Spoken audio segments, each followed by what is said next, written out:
Welcome to Scriptfella. We're here at Stonyhurst College in the Academy Room, which is where all the plays are performed. This is where I first trod the boards. Behind me, the audience seats. And today's film is all about how the screenplay that I co-wrote with Matt Harvey was received by its audience. Not at the cinema, the first hurdle. The guys that you and the girls that you've got to get through to get your film made. In film one, I talked about the whole movie and got a sense of what this film is. If you haven't seen it, please watch that so you know what we're talking about here. Today's film, I want to look into two areas. What happened next with this script, why you haven't seen it yet on the screen, and the fallout of that, and a subsection to that, which is what lessons can I and you learn from my mistakes and from this whole experience. First, let me tell you what happened after Matt and I completed the screenplay. So we submitted it to Alice Hogg, the author of the book God's Secret Agents, which it was loosely based on, and our agent. He loved it. He said, this screenplay has a mixture of action, drama, and majesty. So we thought, right, we're in, chaps. Alice, however, hated it.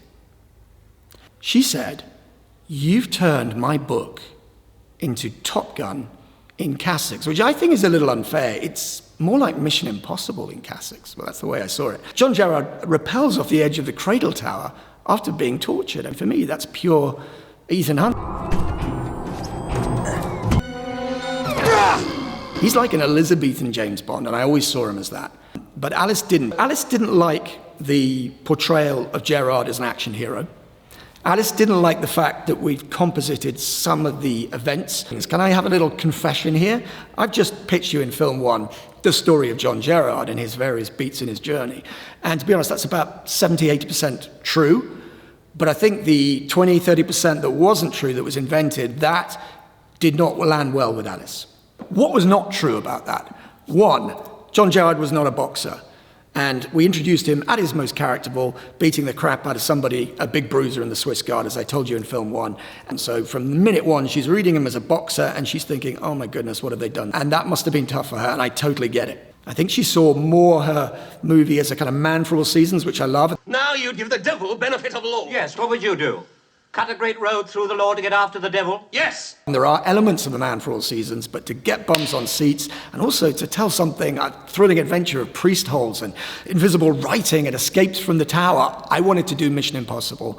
Not the comedy stuff, but the action stuff, just to be clear. It's not a farce. People are getting disemboweled and having their guts ripped out. How funny is that? Not funny at all. You know, I told you that Anne Bellamy was raped by Topcliffe and that she gave up Gerard. Well, that is bending the truth. She was raped by Topcliffe, and she did give up a Jesuit priest who was a contemporary of Gerard, but it wasn't Gerard. And so these kind of things, you're bumping up against history versus story.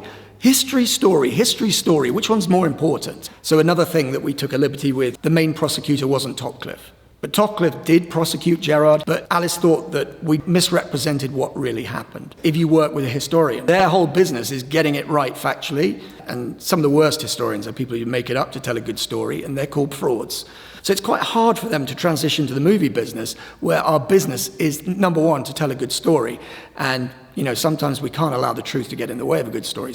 I think the lesson is here is, if you work with historians, which obviously I have in this film, or journalists, which I have in another one, which I'll tell you about, and with real life people on something that happened to them, which I also have done, there is a great potential for conflict when you factionalize things, when you put fiction and fact together and you bundle it together, and it's an eternal conflict that never goes away. Of course you want to stay truthful to what happens. Very few true stories come in 3-act structure packages, and they need a bit of help. You know, a movie like Argo, which at least 30% of it is true. It's a fantastic story, but you know the bit where they get on the airplane and they've got to get through before the Iranians decipher the shredding? Made up.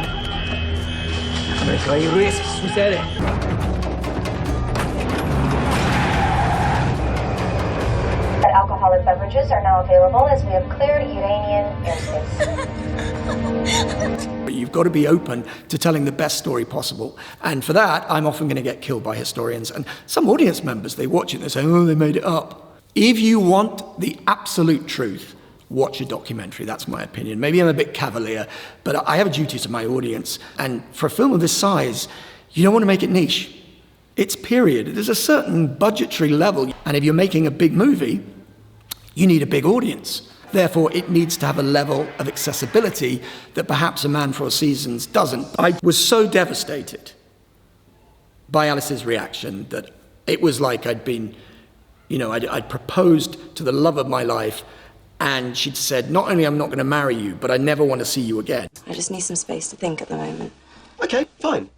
So I'll see you later, yeah?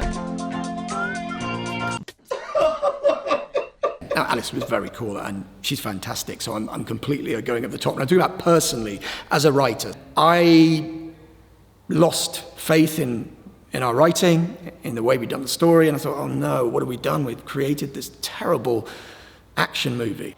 And I forgot that the agent liked it. This script never went out. Nobody's ever seen it.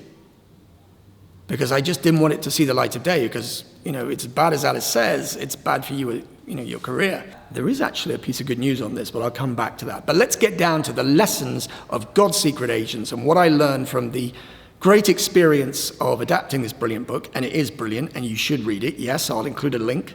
Lesson number 1, have a thick skin.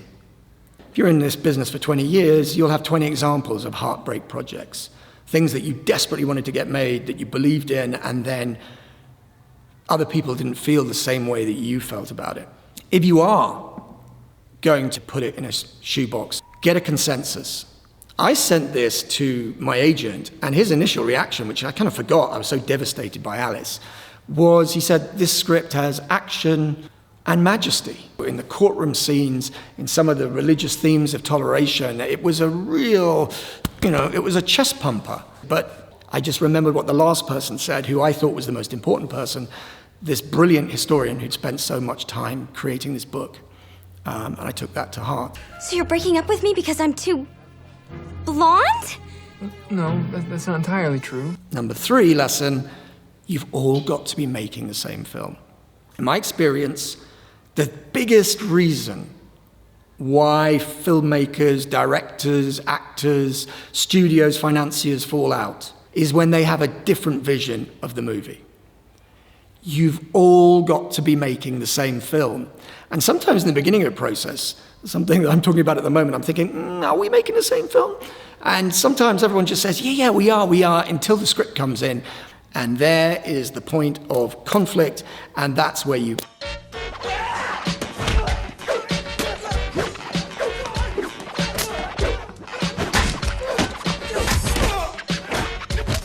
Get a consensus, make sure you're making the same film, and have a thick skin.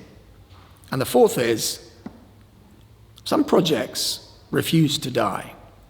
In the last 18 months, 2 of the films in my dead Morgan and Harvey file have been made. Things that I wrote with Matt. I no longer write with him, but we had a 17-year-old partnership. And this would definitely be in a dead file. That body is not dead. It has never lived. And I'd like to give it a little bit of the Lazarus, and we want to get it back up. I've realized something. This is a great film. I reread the script. Quite a good scene, isn't it? I should have got a consensus on this. The agent liked it. What if it isn't awful? What if it's actually a really cool thriller? So I sent it off to The Blacklist. It's a website run by Franklin Leonard, where for $50 you get a basic review. They mark you for character strengths, plot, saleability, all these kind of things. But if you average like an 8, you get put in this weekly email that goes out to thousands of industry decision makers, agents. You can get a representative via that way. Loads of people have. I know that for a fact. I've actually sold a script on The Blacklist before. My agent hadn't sold it. I need to get a consensus, so I put it on The Blacklist. Got a couple of reviews that were 6 out of 10, and then somebody gave it a 9 out of 10. 2 days later it sold to Owen Winkler's company. So I thought, you know what, I'll do this with God's Secret Agents. And this is the review I got.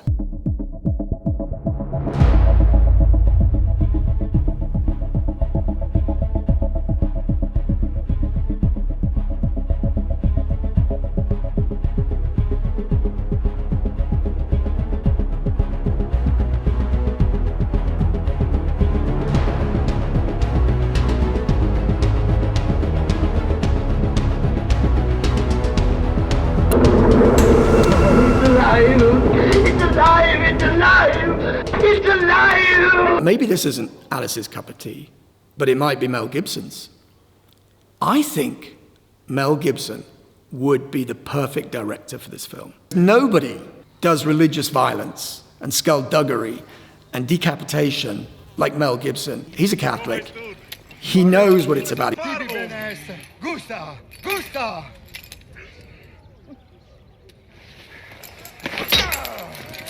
You know, he's been punished, Mel. He's had his demons, he's coming back, and the tragedy, he doesn't work more. And I'd love him to direct this film. I mean, like Passion of the Christ, he put his own money into that and made how many? $600 million off a religious movie about, of the Bible? Because it's a great story. And I think he can make a great movie of this. I don't think he's directed a bad film. Braveheart, Apocalypto, Hacksaw Ridge. Private Das, you are free to run into the hellfire of battle without a single weapon to protect yourself. It's almost like David Lean, but with more blood and more guts, with more Mel, basically. And I love what he does. So yeah, Mel should direct this film, I think. Let's see if we can get this film made. Let's see if we can get it to Mel. I might even send this video to Mel and see what he thinks of it. But here's another lesson. If you option a book and you adapt the book and then the option runs out and the author wants to do something else, then you can't do anything with the screenplay. But with this story, there's an out clause. And I didn't realize it, but I do now. God's Secret Agents is not available to me. But the book that Alice based a lot of her research on, John Gerard's book, Autobiography of an Elizabethan, is available because it was written 300 years ago and it's in the public domain, and there are various translations of it. He writes about being tortured, and then he writes about, of course, his escape. All the big scenes in the movie are in that book. So I'm thinking maybe we can get this film made without Alice's material. We can go back to the source material, back to the guy who not only did these things of incredible adventure, but he actually wrote about them, and adapt it from that. The things that Alice didn't like about the script aren't in her book. The boxing scene, some of the other compositing. And they're in the public domain or in Gerard's book. We can't use her title, which is a great title. But I just want you to know one thing, and this is not just me covering my butt here. Alice's book, God's Secret Agents, is a brilliant expose of the Catholic psyche, and its main part of the book is set in the run-up to the gunpowder plot. And John Gerard's Cat and Mouse with Topcliffe is only a very small part of the book. But I really advise you to read the whole of the book. I can get it from Amazon, I'll provide a link, and see which movie should you make out of this material. And if you like the story of the gunpowder plot, maybe you should get on the phone to Alice's agent and option it. But for me, I think I'm going back to the source material, I'm going back to the man himself, I'm going back to John Gerard. Sometimes we look over the fence at books and lust after them because they're already there, but a lot of the material you can find in the public domain, especially for historical events where the people are long dead. Are there any original autobiographies pre-1920s that you would adapt? Are there any extraordinary lives that haven't been told yet? What's your take on them? Put them in the comments. I want to hear them. Write them as a script. Send them to the blacklist. Get a consensus. Get an agent. Get a deal. Get a film made. Ingenuity. That's what we need. We need to be adventurous. We need to have thick skins. We need to be mentally quite agile. We need to be able to look at historical event and, I would argue, sometimes bend the truth. Be ready to take the flag and try and be in control of your creative destiny. Try and do your own research because it's out there. There are so many beautiful stories just waiting to be told, if you can find them. I went to school here. I grew up around all these artifacts, but I never understood the sacrifice of these men who were the bravest of the brave. But I think I do now. Hope you've enjoyed this video. If you want to watch more of these types of stories and you find this of interest, just keep an eye on what I'm doing.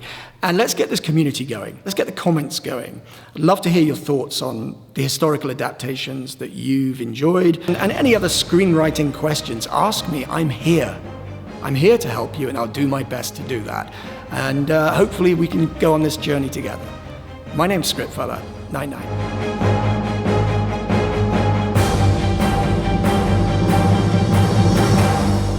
Be open to miracles, because they do happen.